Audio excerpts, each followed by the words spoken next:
લક્ષચંડી મહાયજ્ઞને કાલે વર્ષ પૂર્ણ થશે. ઊંઝા ઉમિયાધામ સંસ્થાન આ બાબતને લઈને ઉજવણી કરશે. ગત વર્ષે 18 થી 22 ડિસેમ્બરે યોજાયો હતો લક્ષચંડી યજ્ઞ.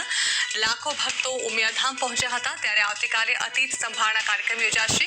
ઉજવણી માટે તૈયારીઓને આખરી ઓપ અપાશે. આવતીકાલે નવચંડી હવન યોજાશે.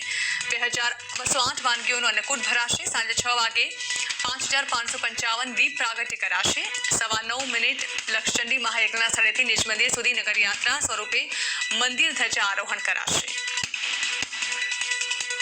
આ અંગે વધુ માહિતી મેળવી અમારા સંવાદદાતા કેતન પટેલ પાસેથી. જે કેતન, લક્ષચંડી મહાયજ્ઞને 1 વર્ષ પૂર્ણ થવા જઈ રહ્યું છે અને આ ખૂબ જ મોટો કાર્યક્રમ આયોજિત કરવામાં આવ્યો હતો. ત્યારે આ 1 વર્ષ પૂર્ણ થવા પર શું આયોજનો મંદિર દ્વારા કરવામાં આવ્યા છે?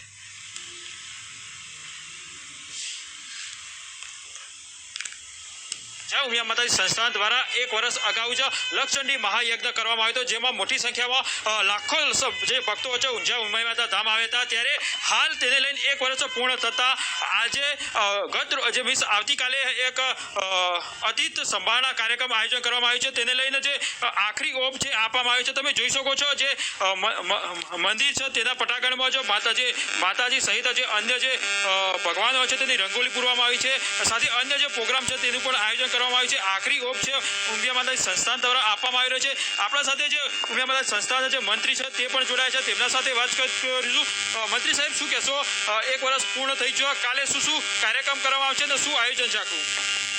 ઉમિયા માતા સંસ્થાન દ્વારા ગત વર્ષ એટલે કે 18 ડિસેમ્બરથી 22 ડિસેમ્બર દરમિયાન લક્ષચંડી મહાયજ્ઞનું ભવ્ય આયોજન કરવામાં આવ્યું હતું. 65 લાખથી પણ વધારે લોકોએ એ લક્ષચંડી મહાયજ્ઞની દર્શન કર્યા હતા અને સફળતાપૂર્વકના એ આયોજનને જ્યારે 1 વર્ષ પૂર્ણ થયું છે, ત્યારે આવતીકાલ એટલે કે 22 ડિસેમ્બર લક્ષચંડી મહાયજ્ઞનો પૂર્ણાહુતિનો દિવસ છે.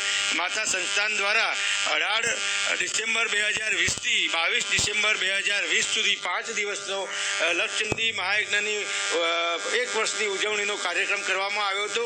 મંદિર પરિષદની અંદર મંદિરને રંગોળી પૂરવામાં આવી છે.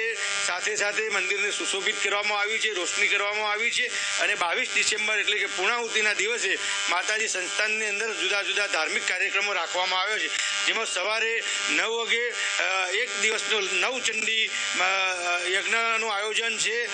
તેમજ જે જગ્યાએ ગત ઉમિયાનગર બનાવીને લક્ષચંડી યજ્ઞ યોજવામાં આવ્યો હતો એ જગ્યાએથી ધજાયાત્રા નીકળશે.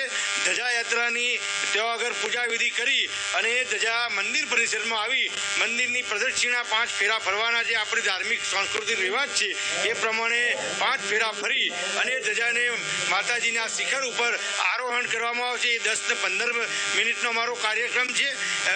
આ રીતે કાર્યક્રમો જુદા જુદા ચાલુ રહેશે. ત્યારબાદ 10, 11 ને 15 મિનિટ અમારી 18મી શતાબ્દી મહોત્સવ, જેને 43 પણ પૂર્ણ થયા છે, એ 43 વર્ષથી માગશર સુદ આઠમના દિવસે યોજાતી અમારા અન્નકૂટ, માતાજીનો અન્નકૂટ ભરાય છે, એ અન્નકૂટ ભરાશે અને એની આરતી થશે. ત્યારબાદ સાંજના 4 કલાકે એ અન્નકૂટનો પ્રસાદ સૌને વહેંચવામાં આવશે. અને જે યજ્ઞ ચાલી રહ્યો છે એ યજ્ઞની પૂર્ણાહુતિ 4 કલાક ને 30 મિનિટે છે. અને ત્યારબાદ જે સોજના એટલે કે રાત્રિના સમયે જે માતાજીની આરતી થતી હોય એના પહેલો 55 દીવા મંદિર પરિસરની અંદર પ્રગટાવી અને 6 ને 15 કલાકે મા ઉમિયાની જે આરતી થાય છે એ આરતી કરવામાં આવશે.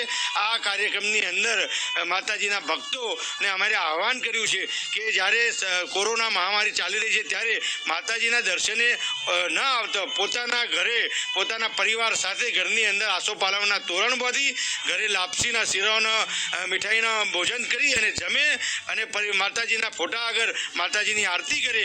અને આ બધા કાર્યક્રમનું ઊંઝાના મંદિરના કાર્યક્રમનું અમે ઓનલાઈન પ્રસારણ કરવાના છીએ. એ તે નિહારે આ રીતે અમારો સંપૂર્ણ કાર્યક્રમ છે. સરકારની ગાઈડલાઇન્સ પ્રમાણે મંદિરે પણ દરેક આવનાર યાત્રિકને હાથ ધોવાના છે, એને સેનિટાઈઝ હાથ કરવામાં આવશે. ત્યારબાદ સોશિયલ ડિસ્ટન્સિંગ જાળવવામાં આવશે અને આ રીતે અને માસ્ક પહેરીને ફરજિયાત પ્રવેશ કરવામાં આવશે.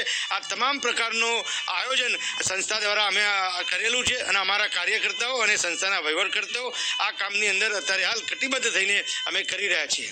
ચોક્કસથી આ હતા મંત્રી. તેમનું કહેવું છે કે જે કાલે જે અવસર થવાનો છે તેને લઈને જે કોરોનાની મહામારી ચાલી રહી છે તેના કારણે ભક્તોને ઘરે રહીને જ માતાજીના દર્શન સહિત જે વ્યવસ્થા છે કરવામાં આવી છે તંત્ર દ્વારા, જે ઉમિયા માતાજી સંસ્થાન દ્વારા ઓનલાઈન આ વ્યવસ્થા કરવામાં આવી છે ત્યારે તમામ લોકોને પણ કહેવામાં આવી રહ્યું છે કે તેઓ ઘરે બેસીને આ સમગ્ર કાર્યક્રમ જોવે.